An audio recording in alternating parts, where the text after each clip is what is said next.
I only made that video for Max Kellerman because you kept lying and then you try to punk him out, especially when he's not even at ESPN anymore.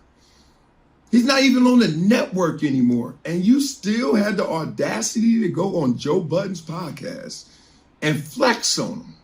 Not just tell your side, but make up a side, make up a story. Because it wasn't based on the ratings. It wasn't based on his credentials, because that made no sense. The ratings were still high. You guys were still number one. And he never was an athlete. And I just found out from you that he was never a journalist, even though doing public access and being a boxing aficionado and everybody from Mike Tyson on down swearing about how great he was as an analyst and as someone who could break down sports. I guess he wasn't a journalist. But you know who else wasn't a journalist? And it's funny because in this game, I followed Colin Cowherd in his footsteps to get to Sports Nation. Colin Cowherd wasn't a pure journalist. Tell me he ain't killing the game. Michelle Beadle, not a pure journalist. Tell me she ain't killing the game. Carissa Thompson. All the people, I could just keep going. How many people I worked with that weren't pure journalists. So it was never about the credentials. It was just simple. Max's presence on that show got to you, Stephen A. Smith. And it's okay because you had the power. It was your show. Just say, hey, I don't want to work with you anymore because I'm just not feeling this and you got to go. I actually did that one time with one of my co-hosts. We talked to the bosses. I told the bosses first, told my agent. We had the same agent, told him. That was it. I didn't go on a tour and tell everybody anything else. I just had the power, I had the leverage, and I wanted to work with someone else. That's all you had to say, dog. Years ago. But nah, you know why? Like I said before, the truth is simple. That would have been too simple. That would have been true. Lies are complex. That's why you still kept talking about it. All right. So I had to make that video just because I thought you could be a little more decent than that. With your power, I didn't want your pride to get to that point where not only are you lying about something, but you're flexing with those lies. Yeah, Big JTV, man. Y'all heard that clip in the beginning of Marcellus Wiley going on an ether. I don't know what's going on in the air, but, Joe Budden is ethering Drake. Drake is ethering Joe Budden. You know what I mean? And now Marcellus Wiley is cooking Stephen A. Smith. Now, let me say it like this. I'll start off by saying I find Stephen A. very entertaining.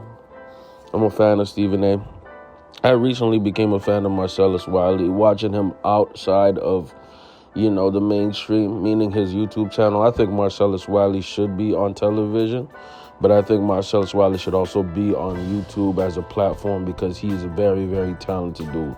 Ironically, I would love to see, Marcellus Wiley with Shannon Sharpe. I think they'd be a great combo and they would make some great content. But let me start off by saying this. Marcellus Wiley in that clip was 100% right. Stephen A. Smith did not like Max Kellerman. And you could just tell. You could just tell by watching it. The quality of the content was not there. And ironically, during that time, that's when Shannon and, Skip Bayless were actually killing it. So one dynamic looked really, really bad in front of the screen. Another dynamic looked really, really good in front of the screen. And the truth of the matter is both those shows, they each not necessarily hated each other, but one side was unhappy with the other side, right? And I'm not just going to relitigate whatever that was just being said, but one thing that I want y'all to know is that Marcellus Wiley, as a black man himself, he didn't use the race card to explain the beef between, Max and Stephen A. No, he didn't use the race card. He said it had nothing to do with race. It just had to do with one coworker not liking the other coworker and then going up to upper management to snitch in order for that coworker to get fired or demoted. That's what happened. And yes, it sounds cruel. It's messed up. But that's the corporate world. And what makes this worse is that Stephen A. kept on going on a tour and bringing up Max's name. Max can't even defend himself. Max can't even say his side of the story, right? Max is literally behind the scenes and behind no scene because he's not even really employed right now, at least from what we can see. So, Stephen A. looks weak. Stephen A. looks like an egomaniac.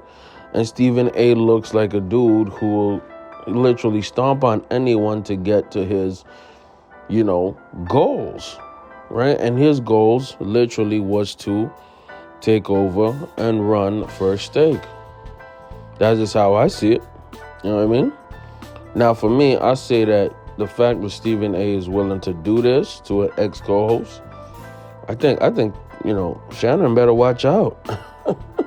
Because if a scorpion is going to, kill the frog and drown everybody, hey, he's willing to do that again. And I'm telling you, Shannon Sharpe is a star. I'm a really big fan of Shannon. And he just needs to watch his back, man. You never know. If you try to outshine the master, quote unquote, and Stephen A. definitely sees himself as the master, things could go very left very fast, man. But let me know what y'all think in the comments, man. Big JTV. Like, comment, sub, man. And I'm going to put the original video in the description. Check out some of these videos on the end screen, man. And I'm out.